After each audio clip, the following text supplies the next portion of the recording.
안녕하세요. 인성서 위드성서 여정의 바라키입니다. 오늘은 이집트에 팔려간 요셉 이야기를 하려고 합니다. 창세기 39장에서 40장의 말씀입니다. 요셉이 완전히 낯선 땅 이집트의 노예로 팔려갔습니다. 성경이 이야기하는 사람의 삶이 참으로 다양합니다. 이스라엘 성조가 될 사람들의 삶이 이야기되고 있는데 요셉이 가는 길은 아브라함이나 이삭, 야곱이 산 인생과는 또 너무도 다릅니다. 주님을 믿고 따르는 사람 야곱의 아들들인데 그 형제들에게 당하여 납치되고 인신매매를 당합니다. 오늘날에도 비슷한 이유로 혹은 다른 이유로 완전히 인생이 뒤집어져서 나락으로 떨어진 삶을 사는 사람들이 있습니다. 우리 사이에도 있을 수 있습니다. 성경은 사람 이야기를 들려줍니다. 하느님을 아는 사람들 사이에서도 벌어질 수 있는 상황을 적나라하게 드러내 보입니다. 이 사람의 사건에서 우리는 무엇을 볼 수 있을까요? 찬찬히 보도록 하겠습니다. 요셉은 창세기에 등장하는 인물 중에 가장 고통스러운 일을 겪은 사람으로 보입니다. 39장 1절은 이렇게 말합니다. 파라오의 내신으로 경호대장인 이집트 사람 포티파르가 요셉을 그곳으로 끌고 내려온 이스마엘인들에게서 그를 샀다. 요셉을 산 포티파르는 파라오의 사리스, 즉 내시였고 맡은 직책은 경호대장이었습니다. 파라오가 거처하는 궁을 관리하고 궁 내부에서 파라오 경호를 책임지는 일까지 맡았으니 파라오의 최측근의 한 사람이라 할 수 있습니다. 사도행전 8장 27절에 필리포스가 길 가다가 만나서 세례를 준 에티오피아 사람 이야기를 할 때 이렇게 말합니다. 그는 에티오피아 사람 칸다케의 내시로서 그 여왕의 모든 재정을 관리하는 고관이었다. 이 모든 재정을 관리하는 내시 고관이라는 말이 포티파르의 지위와 권력을 추정해 보는데 도움이 됩니다. 성경이 포티파르에 대해 자세한 정보를 주는 것은 포티파르가 지닌 지위와 환경이 바로 요셉이 이집트에서 살아가는 배경을 형성하기 때문입니다. 성경은 곧바로 이어서 주님께서 하느님과 함께 계셨으므로 그는 모든 일을 잘 이루는 사람이 되었다고 전합니다. 고통받는 사람 요셉에 대한 가장 중요한 정보, 그러니까 그를 이집트에서 살아남게 한 유일한 도움은 주님께서 그와 함께 계셨다는 사실입니다. 성경은 요셉의 주인 포티파르까지도 요셉이 신이 함께하는 사람이라는 것을 알게 되었다고 전해줍니다. 그 주인은 주님께서 요셉과 함께 계시며 그가 하는 일마다 주님께서 그의 손을 통해서 잘 이루어 주신다는 것을 알았다. 이것이 요셉의 진짜 뒷배경입니다. 하느님께서 그를 완전하게 보호하며 지키신다는 것, 파라오에게 그의 안전을 책임지는 경호대장이 있다면 요셉에게는 하느님이 계십니다. 노예살이에서 요셉의 삶은 온전히 하느님에 의해 이루어지고 있습니다. 요셉은 억울하게 이집트로 팔려왔죠. 형들에게 미움받고 왕따를 당했고 인생이 뒤바뀌는 폭력을 겪은 사람입니다. 그 요셉을 하느님께서 돌보고 지키십니다. 하느님의 이 보호는 간접적으로 형들의 폭력이 결코 정당화될 수 없음을 시사합니다. 요셉이 부친의 사랑을 조금 더 받았고 또 그가 미숙한 행동을 했다 해서 형들이 그를 시기하고 응징하는 폭력을 쓴 것이 결코 정당화될 수 없다는 것입니다. 요셉은 주인의 눈에 들어 그의 시중을 들게 되고 주인집의 관리인으로 모든 재산을 관리합니다. 요셉이 관리를 맡으니 그 뒤부터 주님께서는 그 이집트 사람의 집에 복을 내리십니다. 그래서 포티파르의 수익에 관계된 모든 일, 집 내부 일이든 농장 일이든 다 잘 되어 갑니다. 그러니 주인은 모든 재산을 요셉의 손에 내맡기고 그저 자기가 먹는 음식밖에는 마음을 쓰지 않았다고 합니다. 여기서 우리는 요셉이 주인에게서 받는 신뢰가 어느 정도인지 짐작해 볼 수 있습니다. 성경은 또 전합니다. 요셉은 몸매와 모습이 아름다웠다. 야곱이 한눈에 반할 만큼 미모가 뛰어났던 라헬의 아들이니 당연하지 싶습니다. 그런데 그의 겉모습에 대한 이 정보는 무슨 기능을 하게 될까요?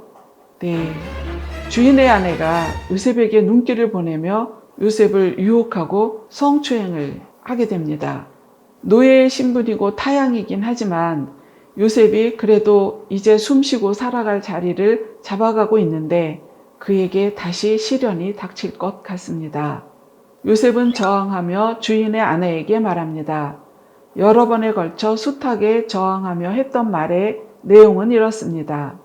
보시다시피 주인께서는 모든 재산을 제 손에 맡기신 채 제가 있는 한 집안일에 전혀 마음을 쓰지 않으십니다. 이 집에서는 그분도 저보다 높지 않으십니다. 마님을 빼고서는 무엇 하나 저에게 금하시는 것이 없습니다. 마님은 주인 어른의 부인이십니다. 그런데 제가 어찌 이런 큰 악을 저지르고 하느님께 죄를 지을 수 있겠습니까? 요셉은 자신을 유혹하는 여자의 행실에 대해서는 한마디도 하지 않고 판단하지 않으면서 주인의 신뢰를 저버릴 수 없는 자신의 처지만을 밝히고 거절합니다. 하느님께도 자기를 신뢰하는 주인에게도 죄를 짓지 않겠다고 명확하게 말합니다. 그럼에도 불구하고 그 여자는 날마다 요셉에게 조르고 괴롭힙니다. 요셉은 계속 거절하며 그 여자와 함께 있는 것을 피합니다. 자신에게 쏟아지는 과도한 관심과 잘못된 사랑이지만 가족은 물론 친척이나 친구 하나 없이 타향에서 외롭고 고단한 삶을 사는 젊은 요셉에게 이 유혹을 물리치는 일이 그리 쉽지만은 않았을 것 같습니다. 더구나 동등한 관계도 아닌 상전인 여인의 요구이기에 더욱 곤란하고 힘겨웠을 것이나 요셉은 끝까지 저항합니다. 그러던 어느 날 일이 벌어집니다. 요셉이 일 때문에 집 안으로 들어갔는데 집안에 하인들이 하나도 없었습니다. 그때 그 여자가 이를 꾸며 요셉을 성폭행하려다 실패합니다. 내용은 이렇습니다. 그때 그 여자가 요셉의 옷을 붙잡고 나와 함께 자요 하고 말하자 요셉은 자기 옷을 그의 손에 버려둔 채 밖으로 도망쳐 나왔다. 성경이 전하는 내용입니다. 요셉의 옷이 그 여인의 손에 남았다는 것은 옷이 벗겨졌다는 말입니다. 노예의 복장을 했는지 이집트 노동자의 복장을 했는지 알 수 없지만 기원전 2000년 전부터 1600년대까지 고대 이집트의 남자들 복장이 대개 치마 같은 옷을 두르고 허리에 찬 벨트가 그 옷을 고정하거나 앞으로 모아 여미는 형상이었다고 합니다. 뜨겁고 건조한 기후이기에 상의는 입지 않은 채 짧은 치마를 두른 이집트 남자 이미지들은 쉽게 접해볼 수 있습니다. 기원전 1400년대라야 주름 잡히는 치마뿐만 아니라 소매가 있는 튜닉이나 블라우스 같은 상의를 입었다고 합니다. 그러니 여인의 손에 잡혀 벗겨진 옷은 요셉이 견뎌낸 유혹 혹은 피한 성폭력이 엄청 위험한 순간을 간신히 넘긴 것임을 말해줍니다. 아무튼 그 여인은 자기가 오히려 붙잡았던 옷을 증거물로 대면서 요셉이 자신을 범하려 했다고 거짓 고발을 합니다. 결국 요셉의 주인은 그를 감옥에 쳐넣었습니다. 죽이지 않은 사실에서 아마도 그가 요셉이 무고함을 알았을 수도 있으나 그를 탐하는 부인 곁에 그를 계속 둘 수 없으니 그녀의 손이 안 닿는 감옥으로 보내버린 것은 아닌가 추정해 볼 수 있습니다. 악인들에 의해 요셉이 겪는 수모와 고통이 극심합니다.